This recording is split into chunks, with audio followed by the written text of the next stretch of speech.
Unforgiving Ross-Abian Desert.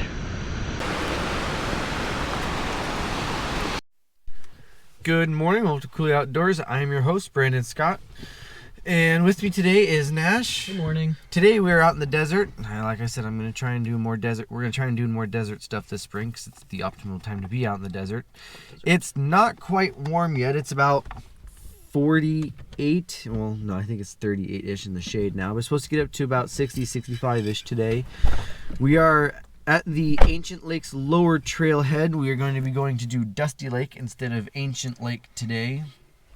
I want to save the next time we go to Ancient Lake to when it's a little warmer, a little greener, flowers are out, and Dad can come along with us so we can adventure around and get up top again like what we did with Ethan.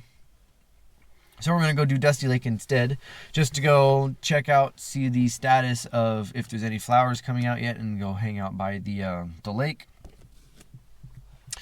So the trail itself is 6 miles. Round trip, you'll be getting about 200 feet to get to the lake because you got to go up into the coulee and then up onto a little platform above the lake to look at it. Pretty much any hike talking about Eastern Washington, Central Washington, Desert Washington will have it. So I got the best desert hikes here and 55 hikes in Central Washington. I believe also my day hiking Eastern Washington book has it.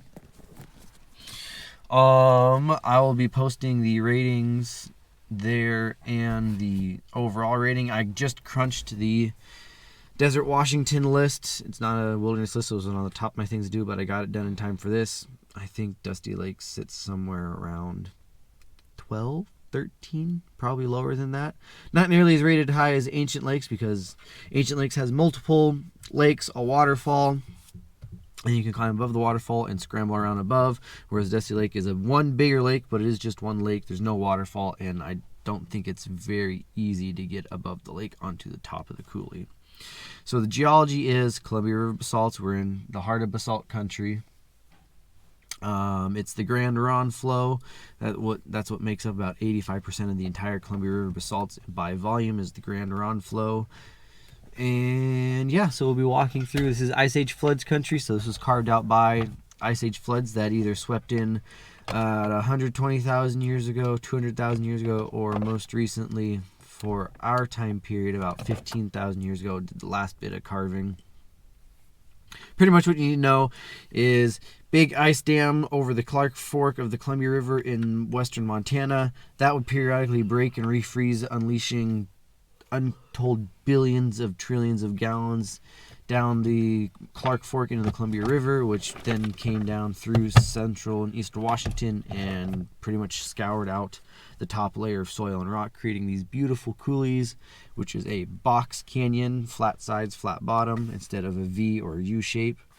And yeah, that's pretty much it. We're going to go check out, see if there's any flowers. Hope there's some flowers. I saw some along the freeway driving in, but we shall see. And then go find ourselves a nice sunny spot to hang out.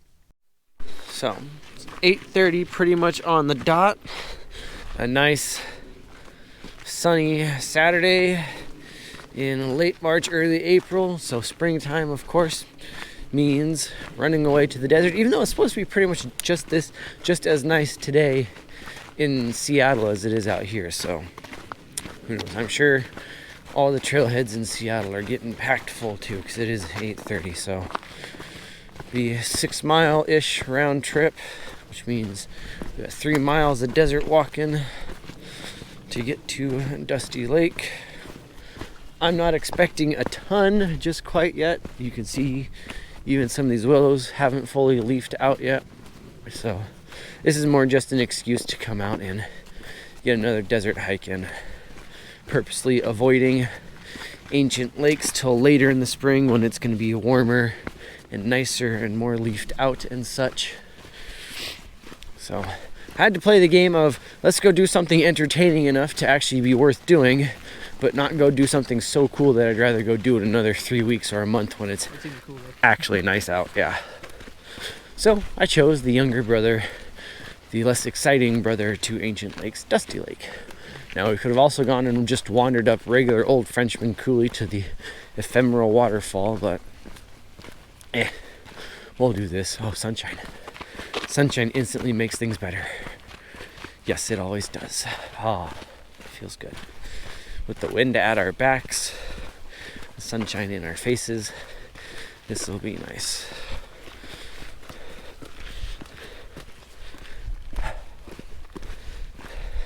Come on, 62, baby.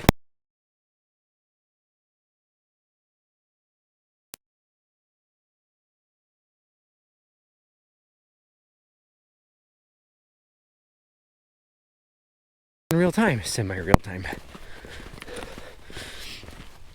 And I brought my fly pole and fly fishing gear because Dusty Lake season, because it's out here in the desert and it warms sooner, is March 1st through November 30th. So theoretically, I could go fishing. We'll see. I was expecting, because you know it's an eastern Washington lake, I was expecting it to have like panfish, so bluegill, crappie, bass, sunfish, those kind of things. But turns out the state stocks it with brown trout and rainbow trout, so I might catch a regular old trout in the desert. We shall see though. It's kind of early in the season and it might not be picking up to be warm enough yet. Although it has been fairly nice. Has been fairly nice and warm so far this spring out here, so who knows. Of course, if we come back and do it in April or early May and go to Ancient Lakes or something, it'd get even better then because it would have another month to get warm. But, you know, can't have it all perfect all the time. At least when we're coming out here with the first bit of spring, all the low grass is all nice and green already. So you'll get that to look at. And it looks like the deciduous shrubbery on the far side of this northern half of Potholes, or yeah, this would be the northern half of Potholes Coulee, is nice and greening up too, so we shall see.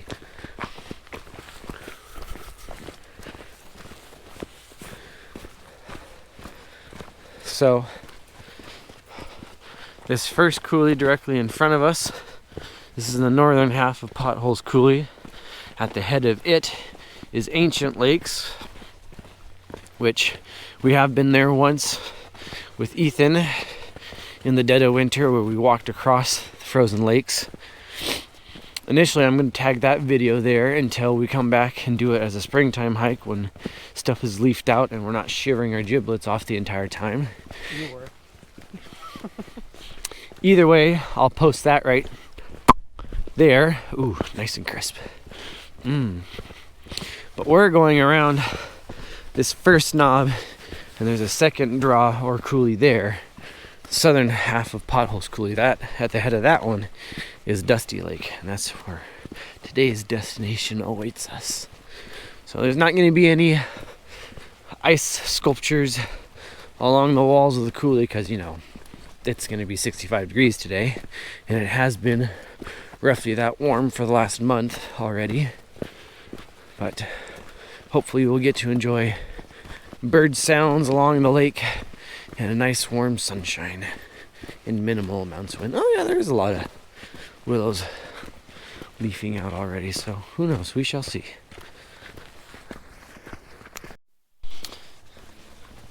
So we have pretty much crossed the northern half of Potholes Coulee. Now we gotta go up and over this low rise. Oh crap. Huh, that would have been, yeah.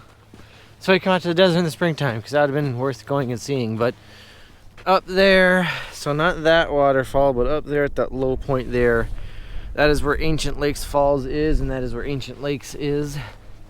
At the front end of that coulee, we gotta go up and around the prow of this divider between the coulees, and then we'll make our left turn into the southern half of Potholes Coulee and head to Dusty Lake. It's only been 15-20 minutes since we left Clank, and we have covered something like 3/4 of a mile already. Yeah, almost a mile already. So it's flat so far, but we got this little bit of uphill to do, and then we'll make our turn. Broken entablature. Yum yum. Alright, I might as well give you the geologic story while we're walking through here. What? Just looking at the waterfall? It's pretty, huh? Good Yeah, it was froze over. So, all right. So, this is its tale of two major geologic events. First, roughly 15 to 16 million years ago, whole bunch of cracks opened up at the Washington, Oregon, Idaho border there in southeast Washington, northeast Oregon, and western Idaho.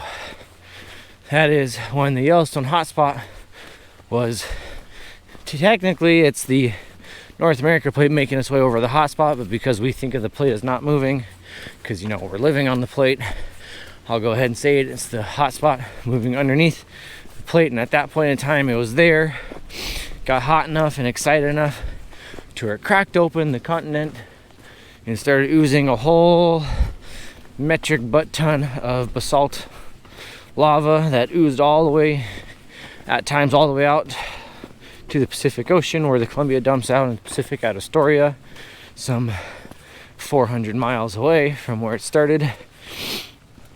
And this is thick. The couple oil companies came out into the Tri-Cities area in the 70s drilling for oil, and at the deepest point that we know of is in Tri-Cities, and it's over 15,000 feet of basalt.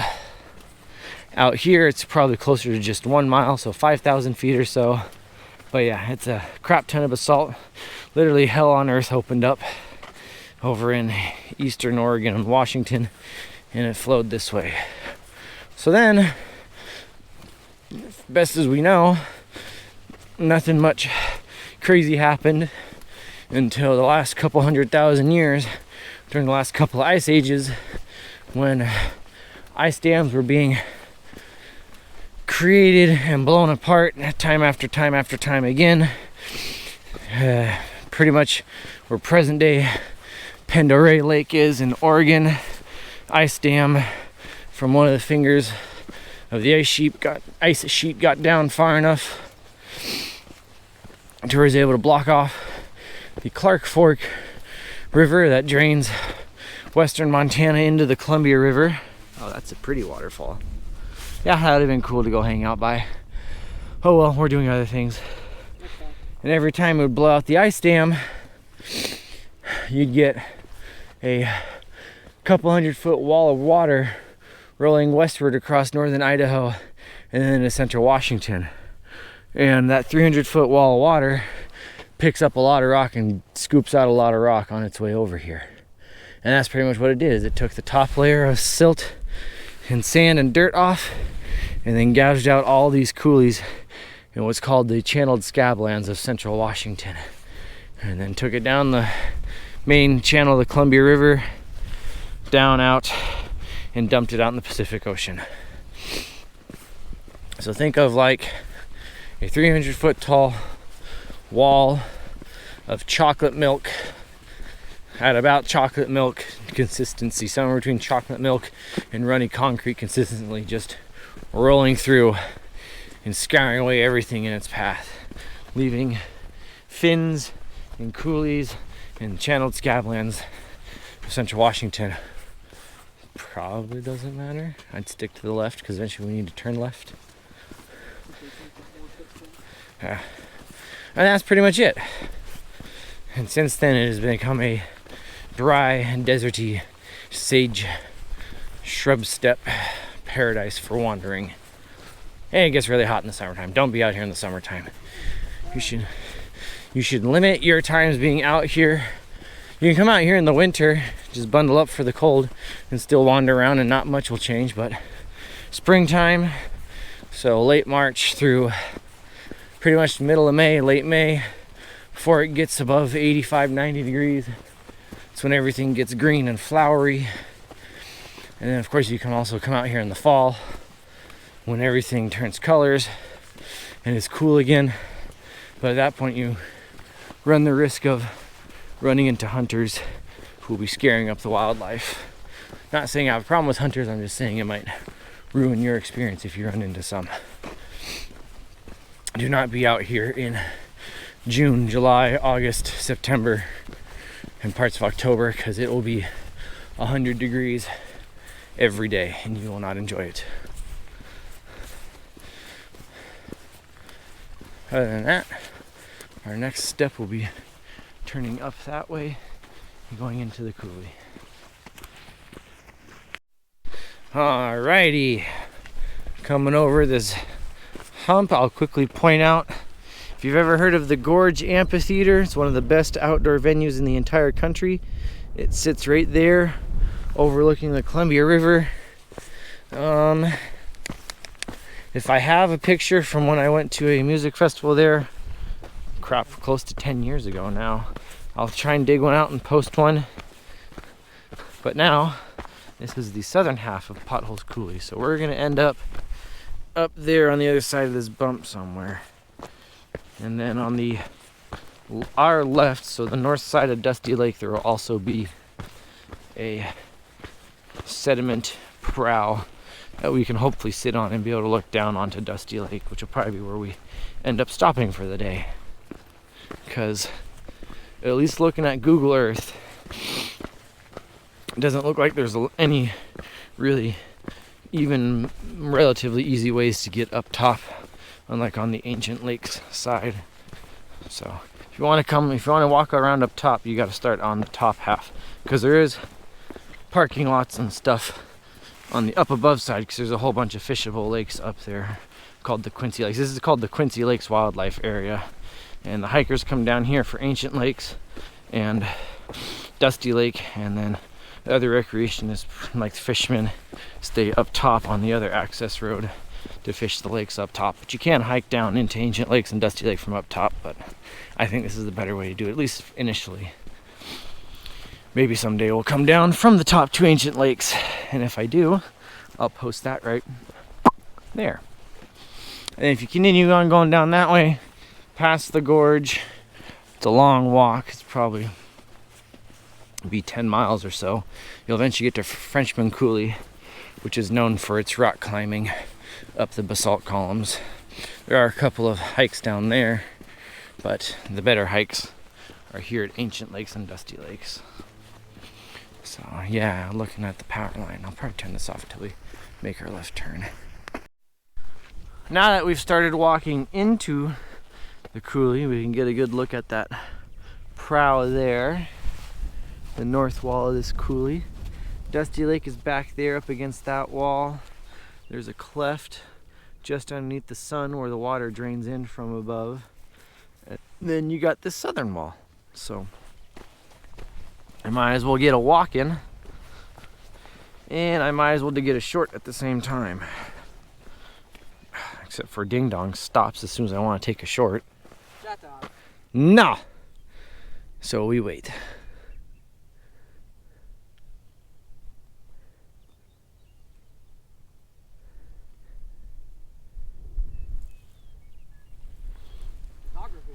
Photography.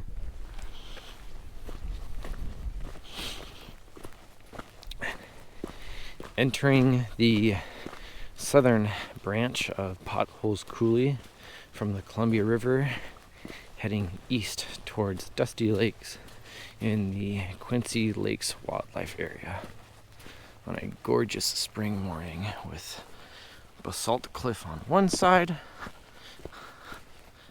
and basalt cliff on another side.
Ha!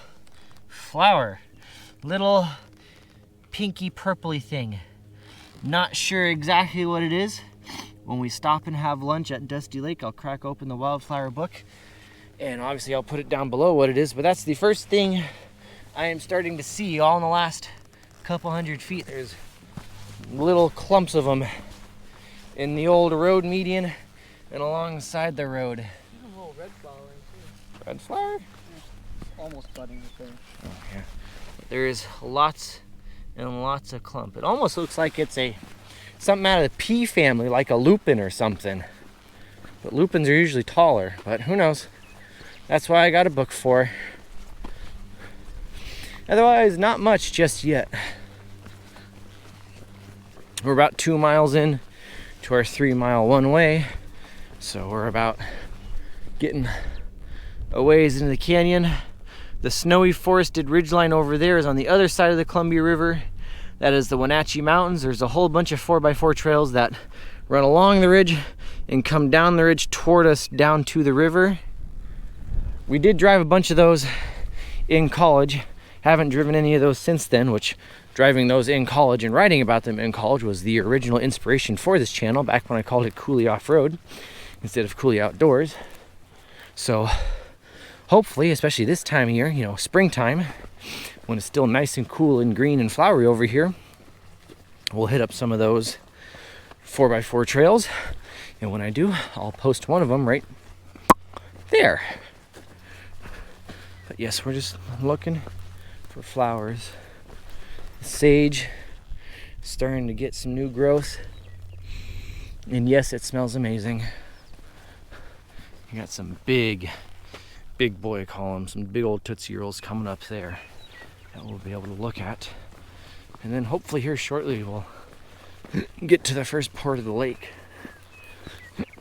But enjoying the bird song.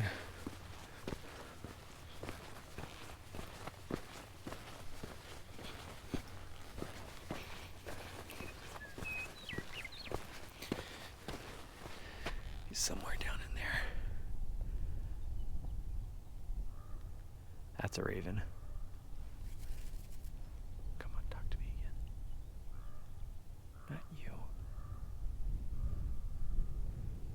They're busy building nests. Dang it. They're busy building nests in the cliffs, in the columns. I don't think it's been warm enough, long enough for any rattlesnakes to come out, but they are always a possibility.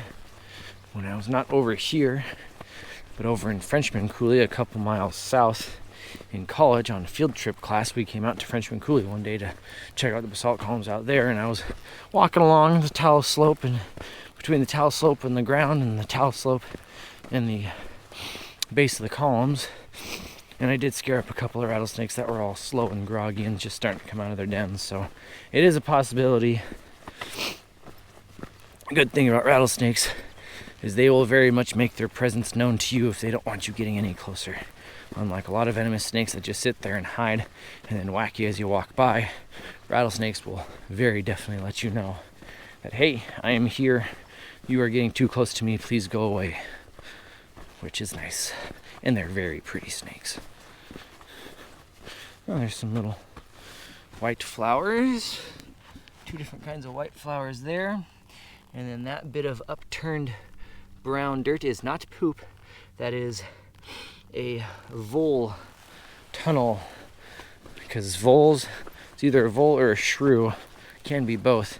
But they don't hibernate in the winter. So they still got to run around all winter finding grass and such. And when there's snow on the ground, they obviously don't want to walk through the snow because that's cold. Pretty greening up. So they dig tunnels through the snow, and as they go, they'll line the tunnels with dirt to help insulate it so it doesn't melt, and so that their little toes don't get cold. And then the snow melts, and you get these easily collapsible little dirt columns laying on the ground. What does it look like without my polarized glasses on? It's still pretty green. It's still nice. So yeah, we'll be getting to the lake here fairly shortly. Look at those columns and the backdrop up against this lake. This is gonna be nice. You got good wiggly columns on that buttress there. You got an ephemeral waterfall coming down there. You've got that bit of amazingness there. And we should be getting to the lake here sometime soon. Oh, is that a lake there, YouTube? I think that's a lake there, YouTube. Hell yeah. Well, we're still probably 15 minutes or so from figuring out where we want to sit, but we have arrived. And yeah, the upper portion of this coulee is very pretty.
Look back at the columns for a little bit. There's big old fatty fat columns. When the wind changes, you can hear the waterfall behind me too. Nash just noticed that as well. Should probably take a long or short now that I've caught up to him.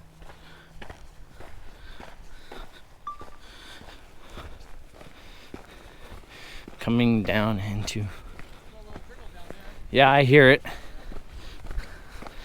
You see the tents in front of us too? Yeah, we'll go around the left side of the shore. But coming down into Dusty Lake.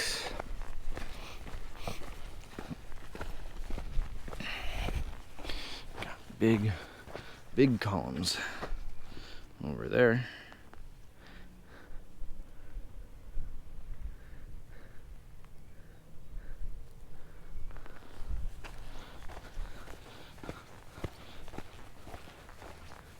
Waterfall over there, and of course the lake right in front of us.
And this is just the reader board talking about fishing rules and such, I believe. Yeah. Yeah. So, we didn't want to hang out down there. We're going to try and find a better viewage point so we can get that buttress in view.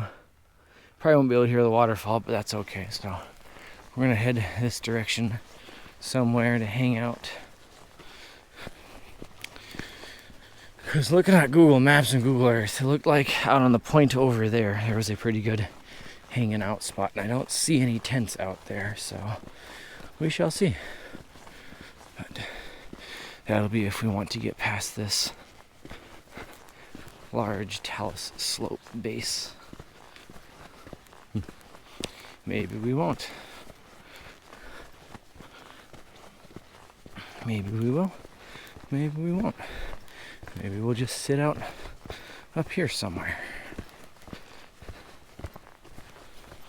And it was 2.8 miles to the start of the lake, and it took us an hour and 15 minutes, if you're curious.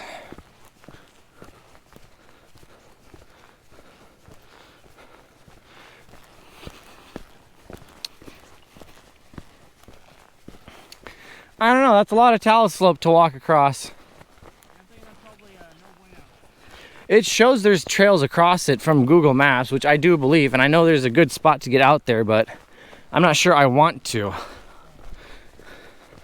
I don't know, do we go off the roadway a little ways and try to find somebody's old camp spot sitting up here on the top of this bluff somewhere? I was thinking where this trail was going to end, see if there's a spot up here. It probably wraps all the way back around so you can go across the talus slope, which means you're not going to get any view. Somewhere up here is going to be your spot, methinks. You go off trail and tell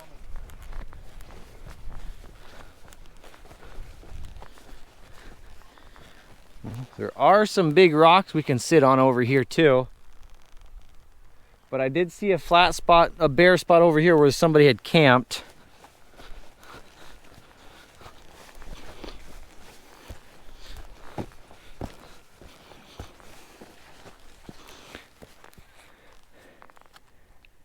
I think I like here, Nash. I got a couple of big rocks to sit on. So I think we're gonna call this, huh? We're going to be next to the water. We're fairly close to it. Closer.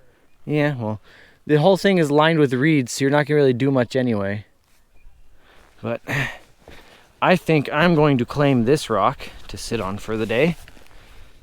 Although it's wide enough for the both of us. And set the camera probably on this back corner here and look out onto the lake.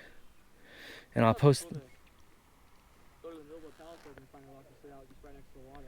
Yeah, well, I was hoping to go all the way out there, but I don't think I want to do that today. That's more talus slope than I was envisioning. I think it's worth it. Worth getting to the middle of the talus slope and sitting down there. You ain't gonna, I like the view up here better, I think.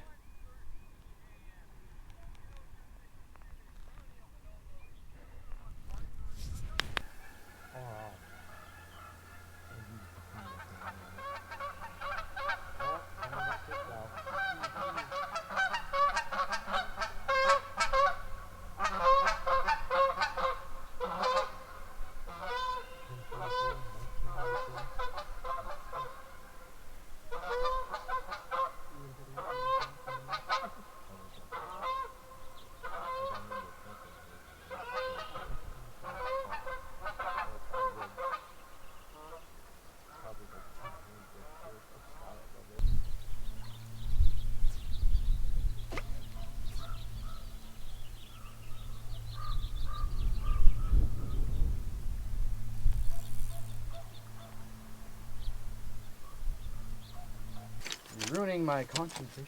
It's like you got a problem with concentration, Bobby.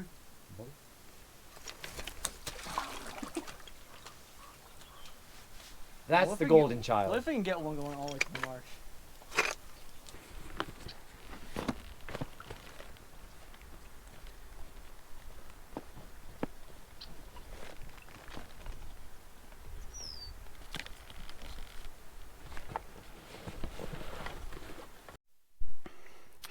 Alright, I did come back over here and sit on this rock and take another long exposure while Nash hung out in the talus slope, so that makes 3 long exposures instead of 1. I know I will put 15-second clips of each one of them in there.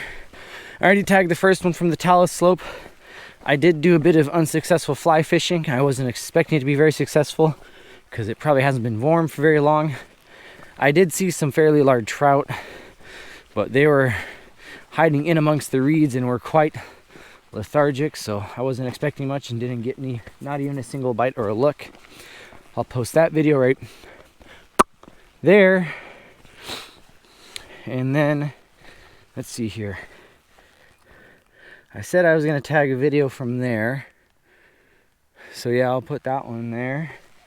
And then the first video we took from our actual lunch spot over on the talus slope over there, which I will have shown you first.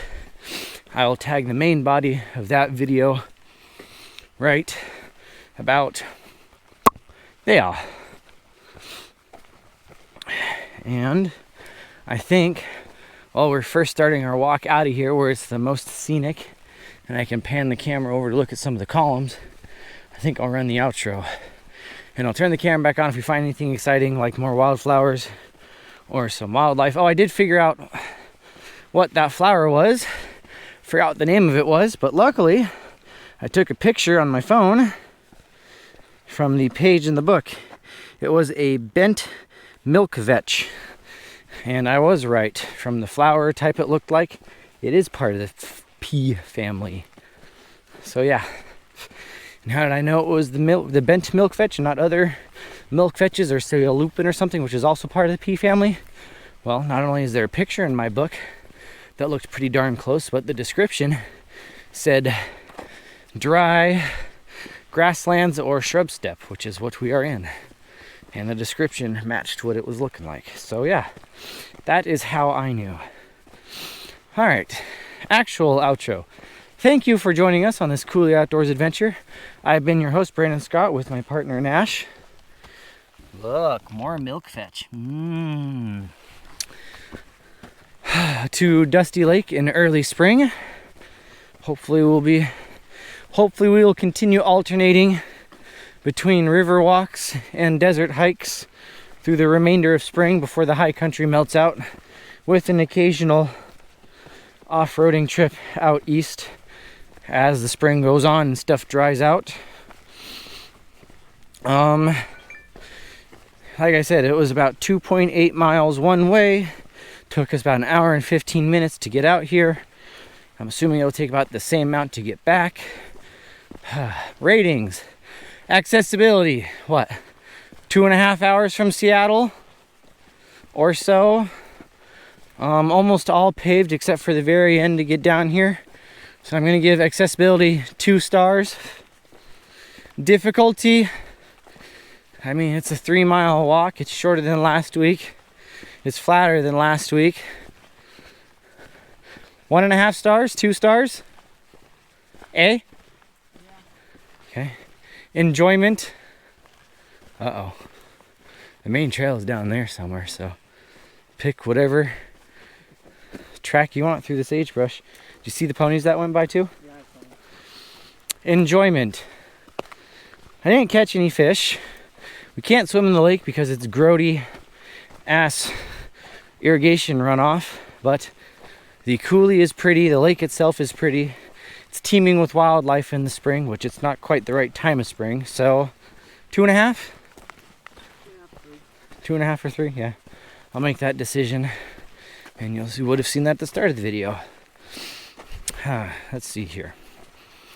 Goals for the rest of this spring for the desert. I told you in our Grey Wolf video what hopeful plans in the river were. So goals in the desert. Later this spring, when stuff is greener and warmer and more flowery, hopefully we'll go to Ancient Lake, which is right next door. Drumheller Channels, which is like the prettiest basalt columns you will ever see in your life. Steamboat Rock. And a couple of floats, maybe. Go kayaking out on Banks Lake. Billy Clap Lake, I think we can get access onto pretty easy. There's a couple others that are slipping my mind right now. And then, Skycomish River. yeah, Skycomish River out on the west side.